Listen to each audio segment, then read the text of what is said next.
Hey travelers, Mag here on the second of what is hopefully 2 days spent here in Ho Chi Minh City in Vietnam. Inextricable fate says that travel in this region is cursed, and I'm starting to believe there may be something to that. But either way, we're going to make the best of the situation as it unfolds. Where we're supposed to be heading tomorrow, there's a typhoon heading directly for it. So in all probability, we'll be spending a third day here in Ho Chi Minh and bringing you one more video. I guess we'll have to see. Today is also a perfect example of how the best laid plans only survive the first round downrange. Juan is not feeling well this morning. Whether that's from having to walk as many kilometers as we did yesterday, I think it was close to 20 or 30, or just the late night that I gave him. In either case, he is not down with adventure right now. Hopefully he's feeling a little bit better this evening, but in either case, there's no way I'm going to squander this opportunity to get out there and show you some more of Ho Chi Minh City. So I took a look at the map, made a decision on what I'm going to do, and the very first spot that I want to go check out today is a Buddhist temple up in the mountains.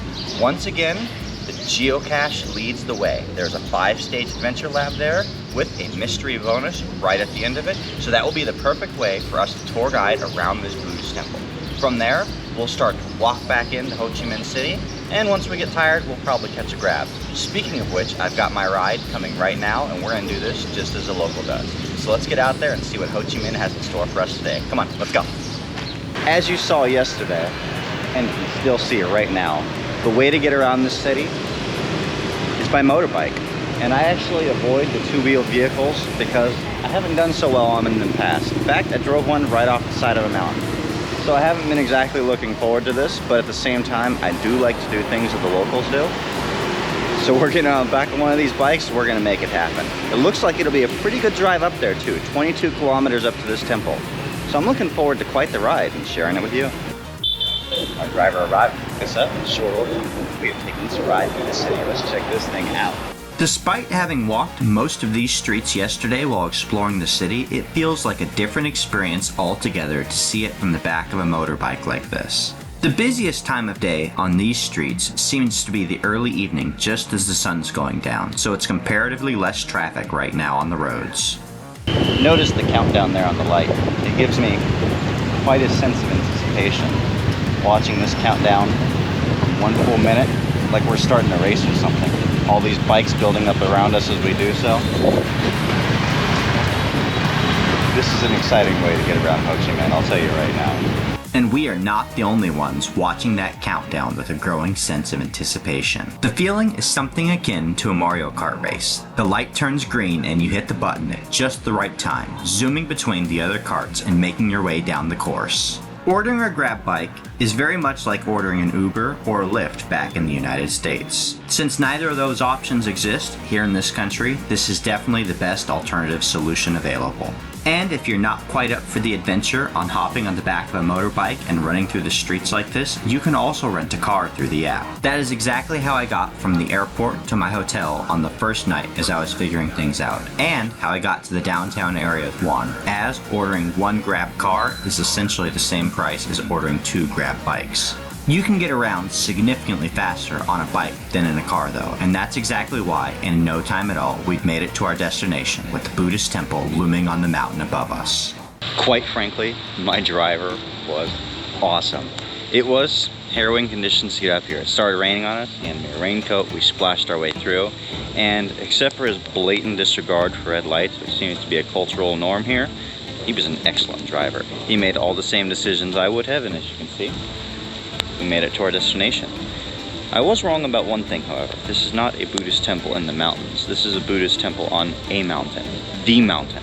There's only one mountain anywhere around here, and we're standing on it. I knew that by the road. I just kind of assumed there were other mountains around. Either way, we're up here, and we're gonna go check this thing out. Welcome to the Chau Thoi Pagoda, sitting atop the Chau Thoi Mountain along the Dong Nai River. A mere 30 kilometers northeast of Ho Chi Minh City and 20 kilometers west of Thu Da Mat City, this is the highest mountain anywhere in the southern delta, standing above the landscape 82 meters above sea level. This temple was founded by Zen master Kanan Long in 1612 and is tied closely to the migration of the people of Bandung province to the southern region. The legend of the founding of the temple says that Zen master Kanan traveled into the sacred forest, filled with poisonous water, driven by the love he had for his people. he followed the chanting of Buddha to pray for peace for sentient beings, finding his way to Chau Thoi Mountain, the intersection of heaven and earth. At the time of its founding, it was a very small temple, then known as Hoi San Tu. It is thought to be the oldest temple in southeast Vietnam, though most of its original design and relics were lost to time and war. Over the years, the Chau Thoi Pagoda has seen 13 generations of abbots spanning 400 years, undergoing numerous restorations. The ancestral church and lecture hall were restored in 1930. In 1971, cement was used to build 220 steps climbing up the mountain to the temple, which are still in use today. The main hall followed suit, undergoing a full restoration in 1993. Then, between 1996 and 1998, 7 more bronze statues were cast for the pagoda area. Widely recognized as an important historical site to the Vietnamese people, it became a national monument on April 21st of 1989. A view like this alone makes the journey out to this temple completely worthwhile in my opinion. Now I'm struggling with data up here. Ironic since I'm at the highest place around. But so far I've been able to struggle my way through 2 stages of this adventure lab, and hopefully we'll be able to make the other 3 and go find ourselves a geocache day, because there's not a lot of other options for us. However, whether we find it or not, this is a win. The entire pagoda complex is comprised of many structures, including a main hall, the temple of the 5 elements of the daughter, the Thien Tu Thien Nan, the Golden Mother, Holy Mother of Lingshan, and the Jade Emperor Temple. In total, 9 dragons wrap along the roof of the pagoda, all with their heads pointing in different directions, guarding and sealing the pagoda. There are many legends and local lore surrounding the pagoda throughout its history. One of the more recent legends emerged during the construction of the 220 steps in 1971. At the 170th step, a large stone blocks the path, now considered an holy object. It is widely known as the Mr. Ta stone. According to local legend, the stone could not be moved, no matter what was tried to remove it from the path. The builders attempted to dig it up, but to no avail. They attempted to smash it to pieces, but with no luck. Then they attempted to blow it up, but it survived the blasting. All were in awe of this stone that refused to be moved even an inch. The abbot investigated the unflinching obstruction and chose to paint 4 Chinese characters onto its surface. Ta, Lao, Tong, Sun. Roughly translated as, Mr. Ta guarded the mountain. Visitors climbing the 220 steps stop at the 170th steps to pay their respects to Mr. Ta stone. Whether or not one believes in this tale or any of the local lores, there is something of a unique feeling being up here on top of the mountain, looking down at Ho Chi Minh City from the pagoda above. It's also quite a unique feeling to come across hundreds of turtles swimming around in a little bucket saying hello. You realize that 4 of these little guys are destined to grow up to be at least teenagers, and probably ninjas, right? Those little guys, however, are at best the second most interesting animal that you will encounter here at the Chau Thoi Pagoda. This temple is the home for an entire tribe of long-tailed macaques. It is all but impossible to come visit this pagoda without encountering at least a few of the monkeys out of this family. They make their homes in the higher parts of the temple, just out of human reach, but come down frequently whenever they see an opportunity to grab a bite to eat, or just to play a little bit. These long-tailed macaques are quite agile too, able to leap up to 5 meters at a time, using their tail, which is longer than their body, for balance. This species of monkey normally spends most of its time up in the canopy, but also a fair amount of time roaming around on the ground too. Fully 2/3 of their diet consists of ripe, fleshy fruits, but they eat quite a variety of other foods too. One of their favorites here appears to be the flowers that visitors leave at the temple. On the ascent to the top, there are multiple flower stands all offering this same variety, which does not seem to be a mistake in the least. As you can see for yourself, the long-tailed macaques make full use of the offerings, chowing down on the stems, leaves, and flowers. The 5 stages of the Adventure Lab here bring visitors on a full tour of the pagoda on top of the mountain. However, it was fairly obvious immediately upon arrival that there was virtually no chance there would be a physical geocache hidden up here. I was not the least bit surprised to do the calculations and find the final coordinates brought me back down to the base of the mountain. As far as I'm concerned, this is a win-win scenario because I skipped the tour of the base of the mountain on the drive straight up to the top. So this gave me the perfect excuse to slowly work my way back down and check out all the unique statues along the way. And there are quite a few, each with their own unique legend. like that of Lahan Tisu, also known as the Laughing Lion Arhat. He was once a hunter who specialized in hunting lions. When he became a monk, he followed the precept of not killing any living beings. One day, while he was practicing, a little lion cub came to him, seeming grateful that he'd put down his knife and stopped killing his parents, siblings, and friends. From that day forward, the lion always stayed by his side. They would play together, rest together, and even eat together. One day, the king hatched a plot to kill the Buddha. Together, he and his cohort used wine to get more than a dozen elephants drunk, waiting until the Buddha passed by, then releasing them upon him. The inebriated elephants went wild, running in every direction, stomping out a path of destruction. As they rushed toward the Buddha, the laughing lion Arhat jumped into their path, showing no fear as he glared at them. Some of the smaller elephants hesitated for just a moment, but the largest, the king of the elephants, rushed onward. The laughing lion Arhat grabbed it by its head and, with his extraordinary strength, subdued it. This immediately sobered up all the other elephants, who then knelt down and respectfully repent to the Buddha. And this is just one of the many tales surrounding this spiritual figure. It is said that when he attained enlightenment, so too did his lion companion, becoming a god. And so the lion lives on as an important symbol of Buddhism, as a being who has attained a high level of spiritual development. They are seen in countless places, whether supporting the throne of Buddha or guarding entrances to monasteries and shrines. When there's quite literally only one geocache to be found on the map, that's the only option, and time isn't really a factor, you dedicate yourself to the hunt. You widen your ground zero further and further, and you continue a systematic search until, if you're lucky enough, you might just happen to uncover the prize you're seeking. And there we go. That is our one and only find for the day. And our last find here in Vietnam, because there's simply nothing else left for us on the map. So there it is. Winner, winner. Just one last look at this phenomenal temple on the mountain that we have spent the first half of our day exploring. Seriously, how cool was the journey through that temple up there?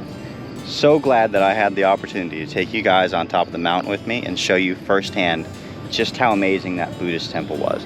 Not to mention the bonus that we had the monkeys running all over the place, giving us quite a show. Let's head on to our next adventure now. It's looking like we will not be joined again by Hoan today. Pretty sure we beat him up yesterday. So, without further ado, let's go check out the War Remnants Museum. For a Marine, it's a no-brainer. A visit to the War Remnants Museum is a must-do while I'm here in the city. This museum holds immense historical significance to the brutal realities of the Second Indochina War and its impact on the Vietnamese people. The Vietnam War was a conflict between Vietnam, Laos, and Cambodia that lasted for nearly 20 years, from November of 1955 all the way to the fall of Saigon on the 30th of April in 1975. The official war was waged between North Vietnam and South Vietnam, but by proxy it was a war between the Soviet Union and the United States. The North Vietnamese army was supported by Soviet Union, China, and other countries from the Eastern Bloc, whereas the South Vietnamese army was supported by the US and other anti-communist allies. In the end, it was a loss to everyone though, with enormous cost to human lives and the country at large. As many as 3 million Vietnamese people lost their lives, with more than a quarter of the nation's jungles burned to ashes. The exhibits in the main building are not meant to be filmed. It is hopefully something that you will be able to one day see for yourself. I do, however, want to take you on a quick look through the tiger cages. This is a small representation of the prisons first built in 1861 to house those considered especially dangerous to the government. They were inhumane on the worst levels possible, regularly subjecting prisoners to torture, sleep deprivation, and hunger. They were little more than small boxes where they would cram as many as 5 to 14 prisoners at a time, and those were the ideal spots, as it could get much, much worse. It is important that we learn about terrible parts of human history just like this, so that we can learn from the mistakes of the past and continue to grow into the future. We'll go ahead and cut off the rest of this tour though. Back out in the fresh air once again, I slowly work past the heavy feelings left by the War Remnants Museum as I make my way back into Tao Dan Park once again. I only quickly passed by this park yesterday on my way to other destinations, so did not have the time to give it the attention that it fully deserved. First introduced in 1860 during the French invasion of Vietnam, Tao Dan Park is located right behind the Reunification Palace. It is an enormous park, featuring many historical structures, playgrounds, tennis courts, sports fields, and places to do a little bit of exercise. The southern half of the park is dominated by a sculpture garden that I was just lucky enough to stumble my way into. As always, whenever I come across sculptures in the middle of the city, I am immediately intrigued and have to get a closer look at each and every one of them. A great many of these sculptures are tied to the ideals of the communist regime following the reunification of Vietnam in 1975. Despite a significant change in the beliefs and ideals of the ruling party and the country, the artwork remains as a reminder of the past. The stark modernism reflected in many of the sculptures is reminiscent of the communist movement around the world. And I, for one, am glad that they have allowed each of these sculptures to remain, whether or not is reflective of the current belief system. As we already learned at the War Remnants Museum, the only way to do better moving forward is to embrace the past and the lessons learned from it. So many forms of art are left open to your interpretation of what the piece is. I definitely have my thoughts on what this piece is intended to be. What do you think? The sun slowly begins to set over the city of Ho Chi Minh as I continue to make my way through Tao Dan Park. The lights in the fountain suddenly pop on, displaying in a myriad of colors as the water shoots up toward the sky, celebrating the end of another day. While it has certainly been a very short tour through Ho Chi Minh City, it has been filled with a ton of history. As I stroll through the well-maintained gardens, I reflect on the places that we've seen and the things that we've learned over the last couple of days. And still I wonder, how many secrets does this city hold just out of sight? How many more mesmerizing Buddhist temples? How many more amazing parks tucked in between the buildings? How many more sculptures of mothers holding their children? With a little luck, I will one day be able to return to the city and explore some more of these hidden gems. But for the time being, I am just glad that I was able to take you along with me as I toured my way through Ho Chi Minh. What a fascinating park in which to be able to finish off our time in Ho Chi Minh City. And it has been quite a phenomenal 2 days spent here in Vietnam and Ho Chi Minh. We got to meet up with our buddy Hoan yesterday, and we spent pretty much the entire day in the downtown area making our way through the breadth of the geocaches. By the time the day was over, all we really had time for was to grab a quick bite to eat, and that was it. This morning when we woke up, I decided I was heading up to that temple on the mountain, and that was the perfect spot to be able to head out. Love it when I get the overhead view of a city like that, and glad I could bring it to you. Not to mention the fact that I got to hang out with monkeys. That by itself was worth the time to get out there. Then we enjoyed ourselves an amazing lunch and got to finish things off at the Remnants War Museum. Now, you only got to tour the outside of that place, and that was for a reason. The inside is an entirely different set of displays than what the outside had, and that's really meant to be seen in person. Now we're finishing things off just a few minutes ahead of sunset in this beautiful statue park. People enjoying themselves all around us, playing some sports I've never seen not too far back there in the background, and in general, just having a good time. I'm glad I was able to share this time with you in Vietnam, and I hope you guys enjoyed the journey along the way. That drive through the city, I only showed you a very small part of that. So if you want to go ahead and see the whole thing, go ahead and click here. Otherwise, join me tomorrow as we make our way into China. Thank you guys for joining me. Like this video, subscribe, stay tuned for updates, and I'll see you out on the trails.